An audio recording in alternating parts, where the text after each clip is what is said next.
was in trouble, but they were trying to understand what was wrong and all this stuff. And of course, like, my mom never told anybody the truth. Hey, it's Aquila Mariyah here, and today is part 2 of my life story. I like to sit back and watch a tree grow. I like the way they think it's all growth, not an ego. I wish that you could speak to these. If you're new to my channel, my name is Aquila Mariyah, and I'm a mindset coach.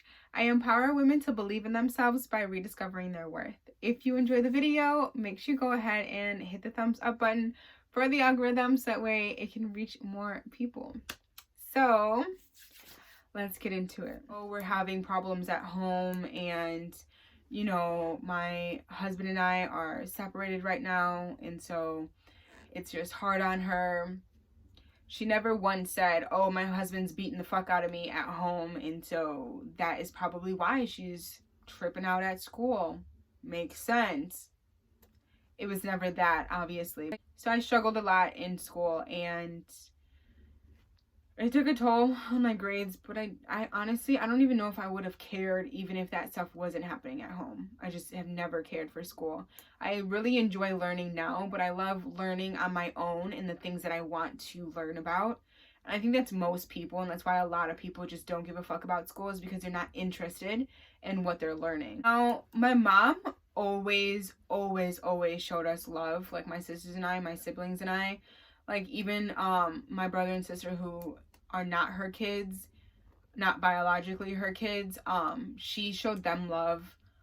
Like, anybody that knew her, she showed love to, like a great amount of love to. And she's just an amazing person. She always told us she loved us, and we were always like spending time in her room when my dad wasn't home. When he was home, we were not allowed in there. We were able to lay in our bed, watch TV, just sit and talk, and we each had our own relationship with her. She was our best friend. My dad, on the other hand, not at all. Not an open guy, not a guy that you actually talk to. He did teach us how to fight and how to wrestle, because he didn't want us to be in the position to where we got beat up. But I am grateful for that. I remember when I was in 4th grade, that was when we moved to the townhouse in South Elgin, and I don't know where my sisters were, but I was helping my mom move. I always did the heavy lifting with her. And so I'm in 4th grade, and we're moving on my birthday, and my dad calls, speaks to my mom, then my mom hands me the phone, and I spoke to him. He didn't say happy birthday to me. And that's something he's never been great at. He doesn't remember birthdays. At least he doesn't remember our birthdays. I took that personal. I 100% took that personal. Like, I'm sitting here moving into a townhouse because we couldn't live where we were living anymore because of you. And not only are you not helping us move in, you're not staying with us, so you're not helping us move in, but you also didn't tell me happy birthday. And my birthday has always been so important to me. This year, it's really not that big of a deal to me, but my birthday's in 2 weeks. But yeah, growing up, my birthday was extremely important to me. I remember one time my mom didn't tell me happy birthday, and she yelled at me instead. And then she called me and she was like, oh my God, I'm so sorry. I didn't know what day it was. As though it's like, oh, it's your birthday, so I can't yell at you. It stuck with me for like most of my life. Like, my dad just does not give a fuck about me. He can't even tell me happy birthday. It's not that hard to set a reminder in your phone. I don't really know what kind of phones were around when I was in 4th grade. I don't even know what year that was. Now, I did struggle with depression for most of my life. Now I label it as I deal with my depression. I'm just somebody who doesn't feel as though depression actually fully goes away. I just think that you learn how to deal with it and stop it before you get sucked in. And if you're somebody who has suffered with depression, you know what I mean when I say that you get sucked in. I suffered with depression for most of my life. I spent a lot of time, a lot of nights crying, not wanting to be alive, and just not understanding why I was even like here. Growing up, my mom did always make sure that we had what we needed. She got government assistance, and she would get vouchers for us to be able to get new shoes for school. And she always showed us love. Always, always. Unconditional amount of love. Even when we didn't deserve it, she always showed us love. She did a lot of yelling. I'm not going to sit here and act like she was just always the sweetest. But she had a reason when she did yell. Always showed us love. Always gave us anything and everything that we absolutely needed. And so she just made it work.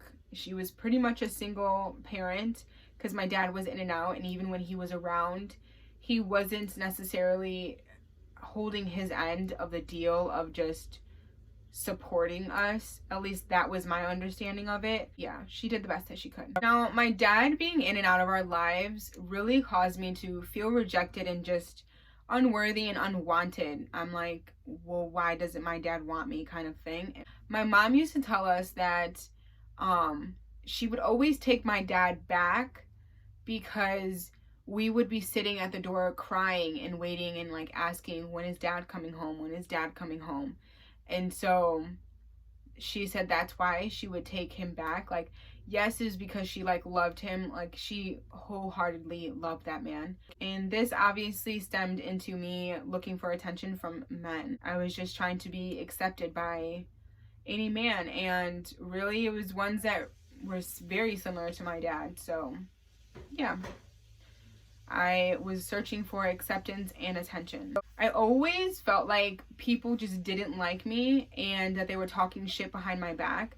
So this is probably because I was annoying and I talked a lot of shit to people.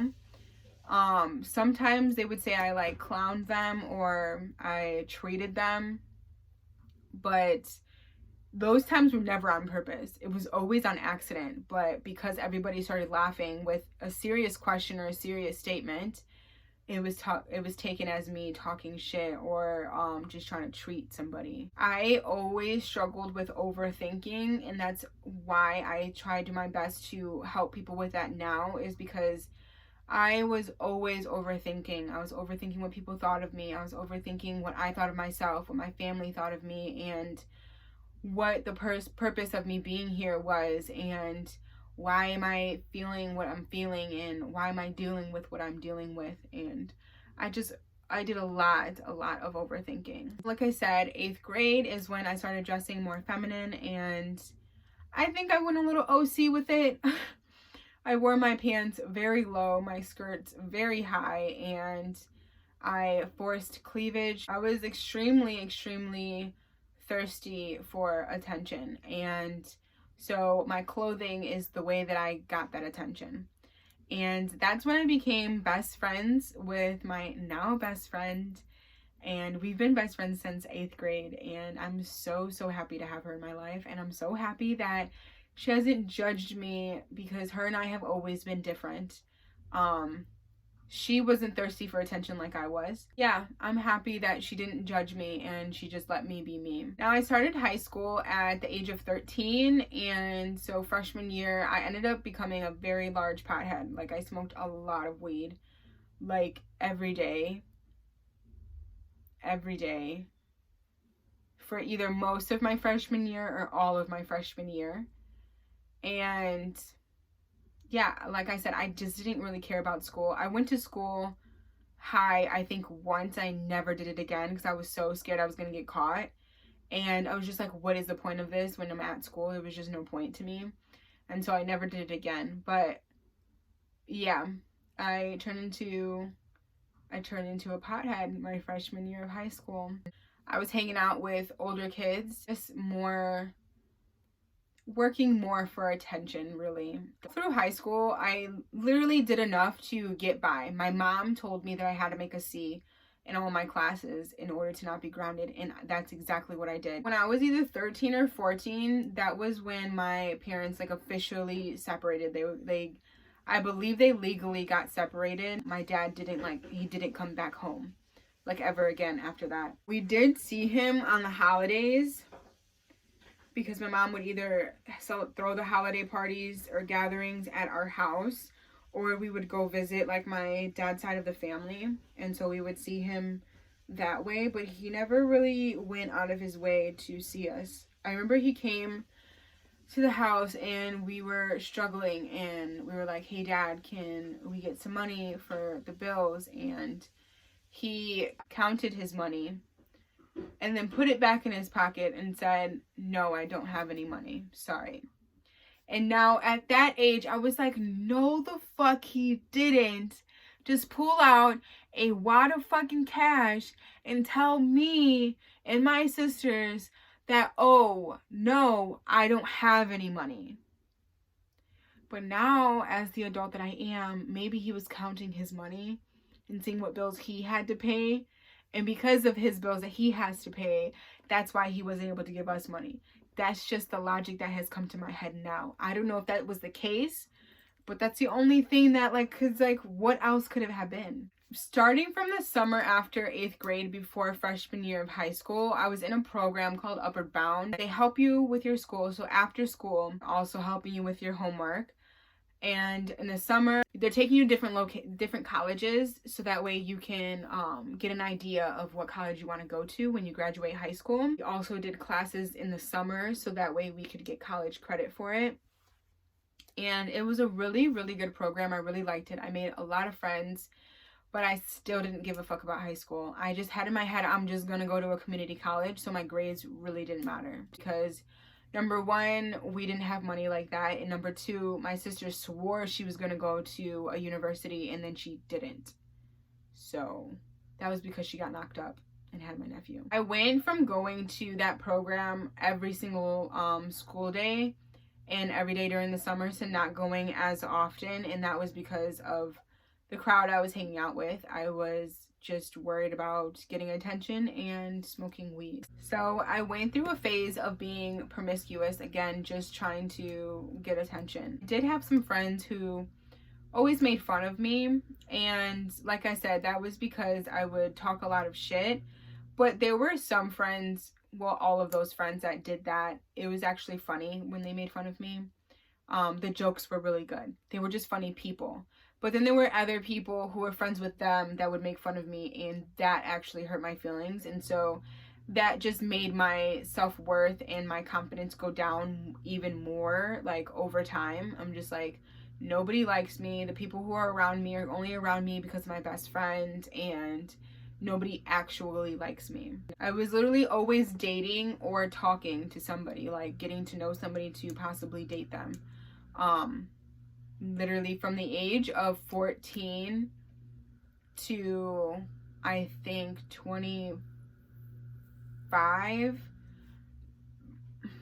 I didn't go like more than 3 months without having a boyfriend. And in between each boyfriend, I was talking to somebody. It's safe to say that I didn't like being alone, and I wanted to always have somebody to talk to, because when you're talking to somebody, you're dating somebody at night instead of being in your room alone, you have somebody to text, you have somebody to talk to on the phone, and you don't have to actually feel a bunch of feelings if you are distracted by somebody. Because I struggled with low self-esteem and lack of self-love, I was very mean to my sister, the one that's 14 months older than me. I was extremely, extremely mean to her. I called her Miss Piggy, and she wasn't even fat. I was so mean to her, and I did not give a fuck. Just looking at her irritated me, and so I made sure she felt my wrath. I didn't know this at the time, but I believe it's just because I lacked self-love and confidence, and I just hated my life. Like, hated my life. I did have good times, don't get me wrong. I laughed a lot. I had a lot of fun. But at the end of the day, it would always drop down to just straight depression and misery. And I just wanted it to just end. I did a lot of things growing up that I still to this day don't know why I did them. Obviously my values have changed because I no longer agree with those decisions that I made, but I have accepted that, and I'm just grateful to do a lot of things that you don't agree with when you are miserable. And that's why now I don't try to make miserable people feel bad for trying to make me feel bad. I pray for them, because it's like, damn, what are you going through that you're trying to make me feel this way? Like, I feel bad for you, and then I'll just pray for them. I didn't feel like my siblings really liked me, like any of them. I didn't think that they liked me. My oldest sister made it very clear that she didn't really care for me, but I did hang out with her a lot because I hung out with her boyfriend, and his friends like a lot, and she didn't like it. She didn't like me being around them or her, but I was there and I hung out with them a lot, but I just didn't feel like they liked me. I had a fallout with one of my best friends. One of them, I was totally fine with the fallout. Like, it was too much work to be her friend. And then the other one, we eventually were best friends now. Not the one that I mentioned before, but a different best friend I had a falling out with, and we eventually became friends again. It's like a slight blur. Like, why did I do these things? And why didn't I believe my best friend? And I don't know. It's weird. When you look back at your life, at least for me, it's weird. With one of the friends that I said that I was okay with the fallout of our relationship, I did almost get jumped by her and her friends due to lies. I believe that the only reason why they didn't jump me is because my best friend Natalie like stopped it, and we're like, what is going on? Like, why y'all walking up on her type of thing. I have said this plenty of times. I do have regrets. I will not allow myself to live with regrets now as an adult and now that I'm aware. But from my past, I do have regrets, and I wish I would have focused more on school. I wish I would have given a fuck, and I wish I wouldn't have paid so much attention to these boys, and I would have paid more attention to myself and to school. So if you're somebody who is young, you're still in school, middle school, high school, college, stop worrying about these boys. Your parents are not just doing the most for no reason. Stop worrying about these boys. Give yourself time to learn about yourself and focus on yourself and your schoolwork. Trust me, in the future, if you do your best with everything within yourself and within school, the chances of you living with regrets is like very low. Very low. Have fun, but focus on yourself and focus on school. And just enjoy your life and your freedom. I was dating an older guy in my senior year of high school, and he broke my heart. He ghosted me when he went away to school. He was, I think, like 2 or 3 years older than me. I cried for like 4 months. I cried for like 4 months straight, and I lost a lot of weight, and I was just even more depressed. I felt rejected, and it was just like my dad leaving me all over again. I didn't understand why nobody loved me, why nobody wanted to stay with me. And he had told me that he loved me maybe a week before he ditched me. And so I was just like, I don't get it. Like, these men say they love me and then they leave me. I just didn't understand. And so my confidence dropped even more, and I felt like shit. After like the 4 months of crying, I got over it, went out to the club with my sister and my best friend, and I met this guy and ended up in a toxic relationship. And I still don't understand how I allowed this to happen, but I was in a mentally, physically, and emotionally abusive relationship, just like my mother once was. The physical abuse is something that I initiated into the relationship. He was controlling, and so I would lie a lot. I wasn't actually doing anything wrong, in my opinion, but I did lie a lot because of how controlling he was. And so that just turned into him trying to manipulate me, control me, and he just always emotionally and mentally abused me. These guys that I mentioned in this video, they are not bad people. They're really, really good people. They just are shitty boyfriends. Shitty boyfriends. That's it. They just didn't know how to love me. And it makes sense because I didn't know how to love myself either. So how can they really show me love properly if I didn't love myself?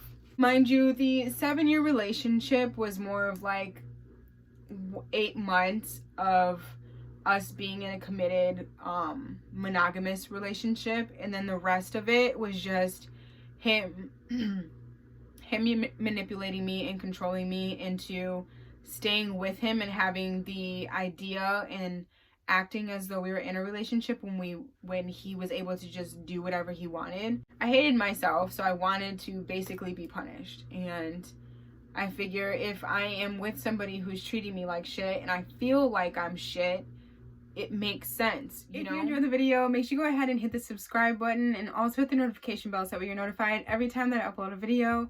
I upload Monday through Friday at 6:30 p.m. Eastern time. So make sure you share with your family and friends. And if you are interested in one-on-one coaching, I am a mindset coach. And if you're ready to believe in yourself, gain confidence, and learn your self-worth, then check the link in the description below and book your free connection call today so that way you can start reaching your goals and living the life that you deserve. Thank you so much for watching the video. I hope you have a positive, blissful day or night whenever you're watching this. Thank you so much for your support. Always remember to be love, be peace, be positive, spread love everywhere you go, and always, always be you. I'll see you in the next video. Peace. Growth, not an ego. I wish that you could speak to these motherfuckers.